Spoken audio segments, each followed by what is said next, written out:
Hello world, Shelly here, and it's time for your Friday foundation fix, where you can get your fix of foundation reviews in between foundation fests. We're going back to the drugstore, another new release. This one is from NYX. It is the Can't Stop, Won't Stop foundation. You get 1 fluid ounce of product for $14.99. Comes in 45 different shades. I guessed and picked these out online and probably didn't do a very good job.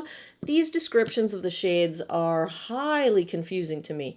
But before we get into that, let me just finish off the little thingamajig here. This currently has a 3.7 out of 4-star rating on Ulta's website with 366 reviews. It is described as a lightweight, waterproof, and pigmented AF. That's cool. NYX Professional Makeup Can't Stop, Won't Stop. Full coverage foundation hustles as hard as you do. This comfy liquid formula comes in 45 flattering tones that don't transfer. Every creamy shade glides on smooth, delivering matte coverage that color stays true for up to 24 hours. This little overachiever, this is so over the top, I am not a fan. This little overachiever works to control shine and mattify your complexion all day long, but it doesn't stop there. It's non-comedogenic and suitable for normal oily combo and sensitive skin. The shades, the way they're described, these are both described as light with neutral undertones.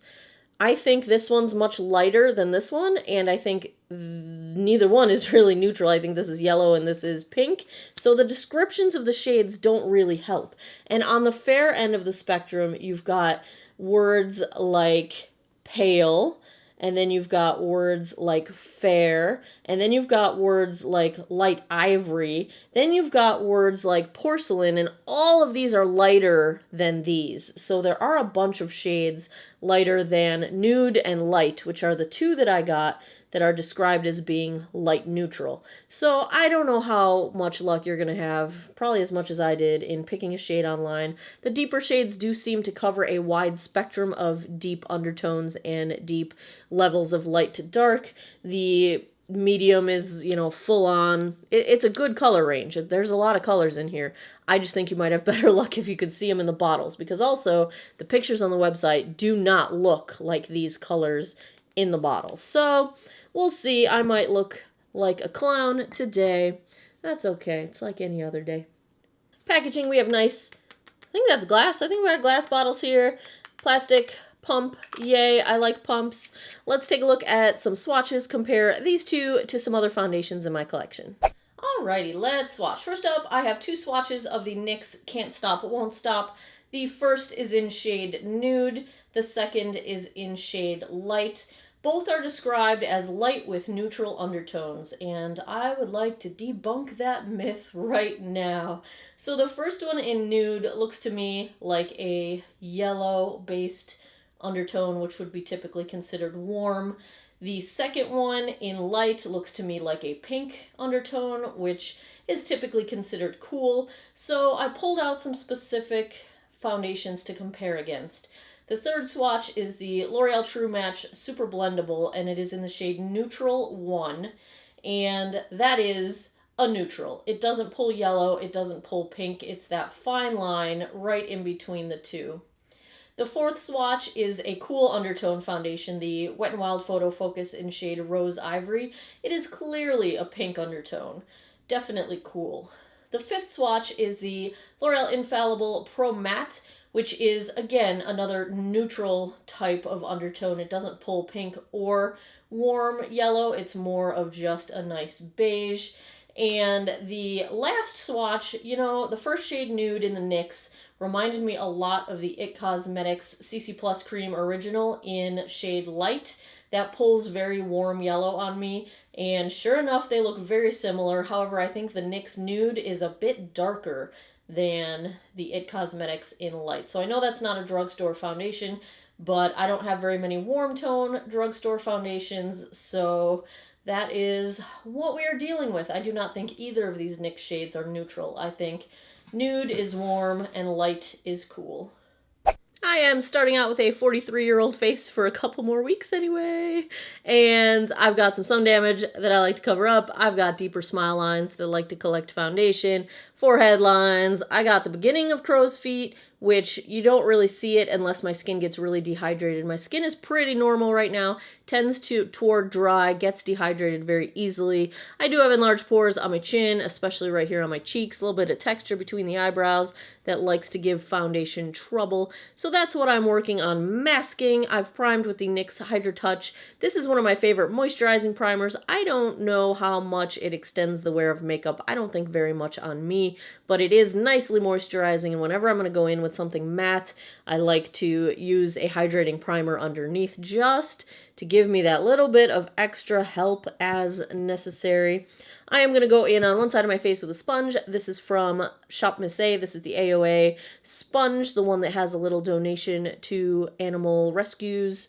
Other side, I will use a brand new e.l.f. Ultimate Blending Brush. We'll see if there is a preference one way or the other. I'm going to use the shade Light, the one that has a more pinky undertone. I tend to prefer a cool undertone. My skin is pretty much neutral, but I lean toward cool in the winter and I lean a little toward warm in the summer. And now I'm kind of in this weird in-between color is almost gone phase. It's all gone off my face, but my neck still has a little bit of color. So I'm still going to go pinky because that's what I prefer. I like it better. And you can tell me that you don't think it matches, and that's fine. I like it. I do me. Ooh. Well, I don't think I'm even going to need 2 pumps. I usually start with 2, but that was a lot of product.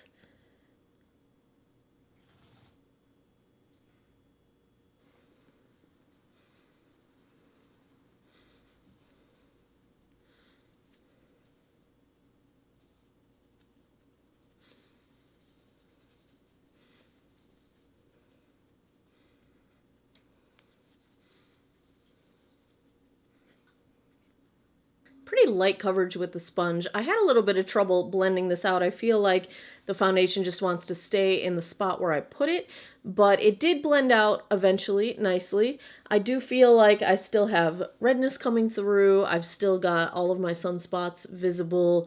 I think it's pretty light coverage with 1 pass and a sponge. Let's try the brush side.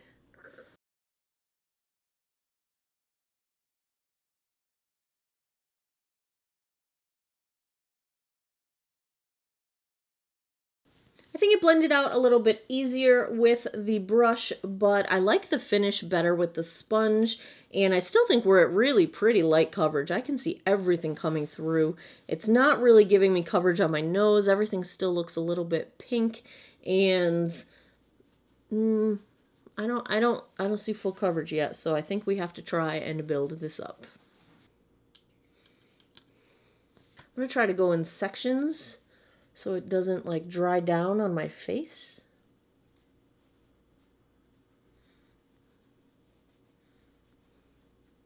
See how it's like just picking up right there? It's not.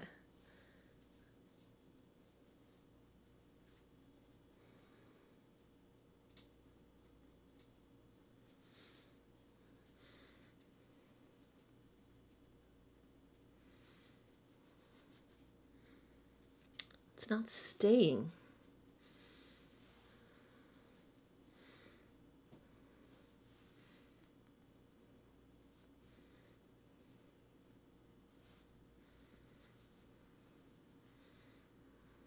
Okay, I feel like this one is a mixed bag. On the areas where it's nice on the skin, it's very smooth. My cheeks, you know, toward the back of my face look nice and smooth. It's blurring texture. Some of my pores look smooth and almost invisible, but some of them it is collecting in my pores. So it's settling into the pores on my nose a little bit, and some areas it's just sitting on top of the skin. Like my cheeks, like the apples of my cheeks under my eyes looks like it's just sitting on top of the skin.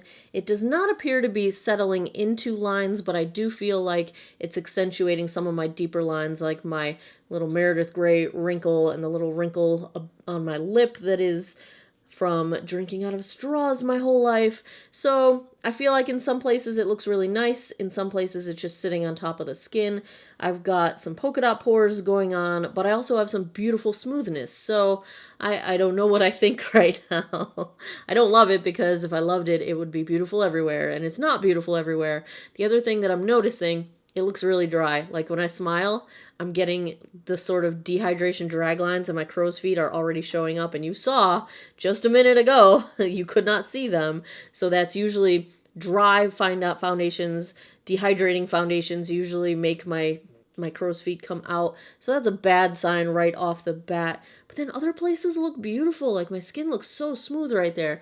My pores, I can't even see them right here. But up here, it's sitting on top of the skin. My nose does not look good. I still have pink coming through. That is where we're at this moment. Let me put the rest of my face on. It is 11:10 a.m. I will be right back. Okay, no trouble blending anything on top of this foundation. I did not set it with powder just because I was afraid it would look more dry. And I was actually impressed at how beautifully my bronzer blended out. I'm using the True Match Lumi as per usual, and it blended out so easily and so beautifully. Blush is Wet n Wild Color Icon in Pearlescent Pink, the supposed NARS Orgasm dupe.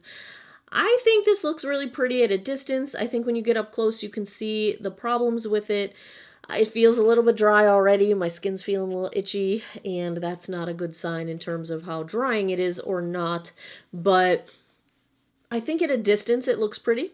And let's keep going. I got my Wet n Wild. This is the Air Highlighter Mega Glow Highlight. My eyes are the Urban Decay Elements palette, and I just have lip gloss on right now, Buxom. This is probably Dolly. Yes, it is, because I gotta leave for work, and if I spend any time picking out a lip, I'm gonna be late. So that is where we're at. Oh, Total Temptation mascara. One coat. This stuff's good, you guys. So I don't know, I have mixed feelings right now. I will be back in a few hours. We'll see how it goes. We'll see how it wears. Maybe that will help determine my opinion. And we'll have a daylight check-in, then I'll come back at the end of the night with my final thoughts. Hey guys, little outside CVS daylight check-in here. I was just able to find the new Wet n Wild Shine Liquid Cat Suits, so yay! Here is how the foundation is looking right now. Here's your color match. I think it looks fine.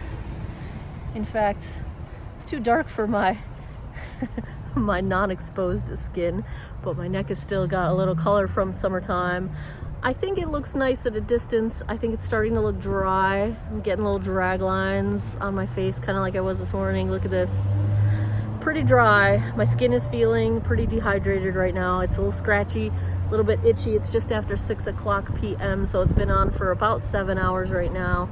I think at a distance it looks nice. I think up close I'm starting to lose coverage on my nose, lose coverage on my chin. So kind of the same boat we were in this morning. Looks okay, but I don't know how this is going to be for dry skin. But I'll still come back at the end of the night. We'll give you guys my final thoughts. Okie doke, 9:24 p.m. That puts us just past the 10-hour mark, and guess what? I still think this is a mixed bag. So let me talk about a couple of the claims they made. They claimed this will wear for 24 hours. No way, not on my skin. My chin's already breaking down, nose, mouth, the usual.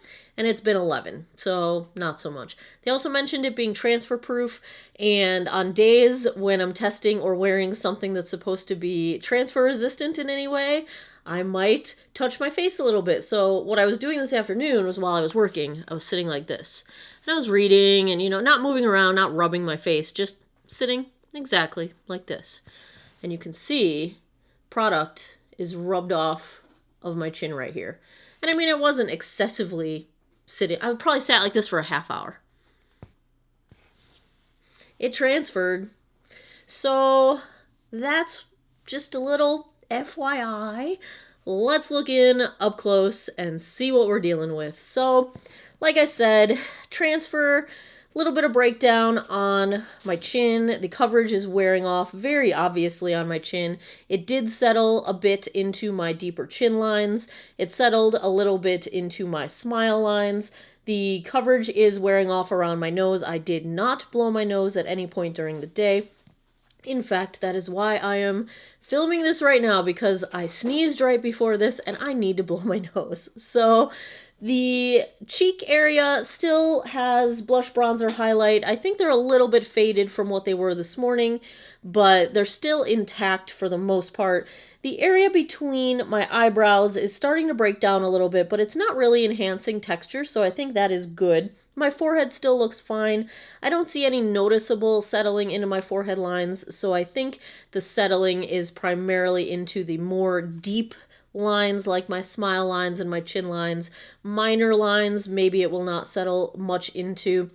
The worst part, I think, unfortunately, for people with dry skin is that this is a pretty dehydrating formula. I was feeling dry pretty immediately, and my skin's in a really good place right now. It's a very normal situation. I'm not very dry right now at all.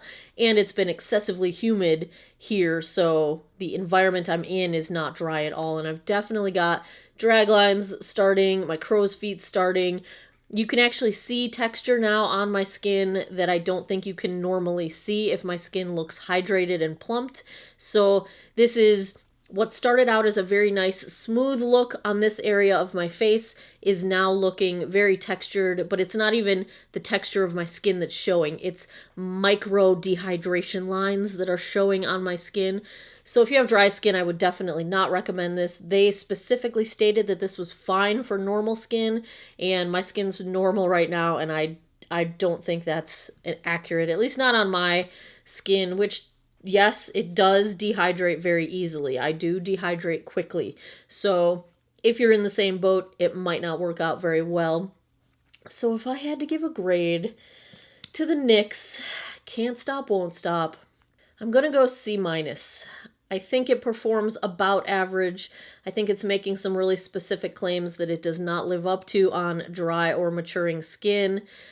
It's not horrible. I think for most of the day it looked nice from a distance. I don't think it ever looks great up close, and the dryness issue is if you have dry skin, it's a no-go when you have a formula that dries your skin out and feels actively uncomfortable. Like my forehead itches right now. I want it, and it's not an ingredient reaction itch. It's the dry skin, tight skin itch that just makes me want to take it off. So that's a bummer.